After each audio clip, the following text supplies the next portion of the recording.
Alors, Castlevania Netflix, enfin Castlevania ou Castlevania, comme on disait quand on était môme.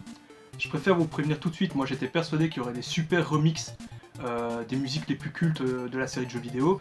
Ce n'est pas le cas. Et pas de Simon Belmont, enfin Simon Belmont comme on dit dans le contrée, mais en même temps, on l'a eu dans Capitaine N. Bah quoi, il était bien, non? Genre, comme à la base, le leaping, enfin l'animation d'élèves des personnages a été fait pour le doublage anglais, moi j'ai commencé à regarder la série en anglais. Après je me suis dit, bon c'est un dessin animé, je peux peut-être quand même regarder, au deuxième épisode j'ai regardé en VF en me disant peut-être que la VF est bien. Et en fait les voix, c'est des voix déjà entendues, donc je me suis dit c'est des comédiens de doublage confirmés, mais pourtant bizarrement ça colle pas quoi, c'est pas très bon, je sais pas comment ça se fait, et donc j'ai préféré recommencer à regarder en anglais. Parce que là en plus ils font des accents etc et tout, ça crée un peu plus d'atmosphère, d'exotisme, c'est plus intéressant donc en anglais. Alors, Castlevania Netflix. D'abord, de 1, ça se laisse regarder sans souci, hein, c'est vraiment pas mal. Je me suis pas forcé à regarder ces 4 épisodes. Mais maintenant, je suis pas aussi emballé que certains. Et pas à cause du fait que l'animation soit ultra basique. On voit qu'ils ont fait faire l'animation en Corée, que c'est très simple, etc.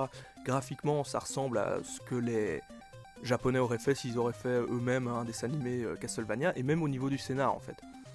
Le projet à la base, moi, je m'en foutais un peu, soudainement ça a annoncé, je m'y intéresse un petit peu quand même, hein.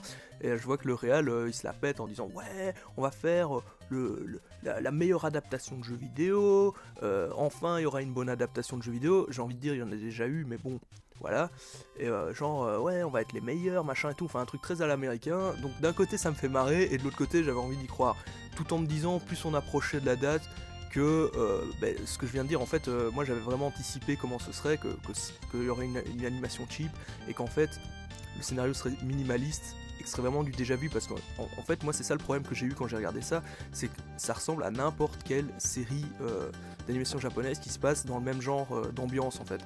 Il y a quelques années, la série, le spin-off animé du feuilleton Garo était très fort dans le même genre d'univers, le même genre d'ambiance, etc.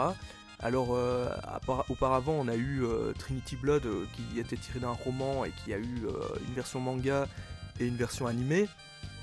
Mais encore plus anciennement, il y avait une série de romans qui s'appelait Vampire Hunter D, qui était avec des illustrations par Yoshitaka Amano, qui est en fait aussi l'illustrateur des premiers Final Fantasy, donc les artworks et le visage des personnages quand vous alliez dans les menus. Et en fait, ça a défini un peu le style graphique, je dirais, du gothique à la japonaise.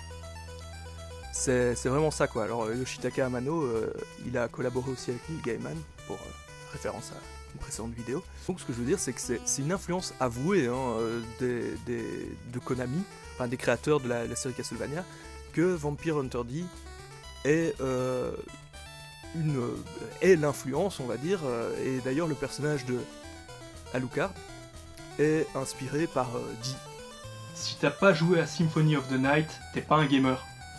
Et c'est là où je veux en venir, c'est que Vampire Hunter D a eu droit à 2 longs métrages animés au cinéma. Un de 1985 qui est assez dégueulasse, même pour l'époque, et qui bizarrement est le premier film d'animation japonaise à être sorti aux États-Unis au cinéma. Donc celui-là je vous le conseille pas particulièrement, mais bon si ça vous plaît regardez-le.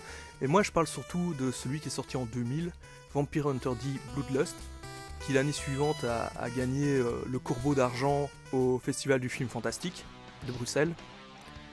Donc oui, en son temps, et en plus il a bien vieilli, c'est un super film d'animation japonaise, avec des vampires, des monstres, même quelques petits éléments de science-fiction, on va dire, etc. En fait, le concept de Vampire Hunter D, c'était de mélanger beaucoup des genres du pulp américain, c'était presque un hommage.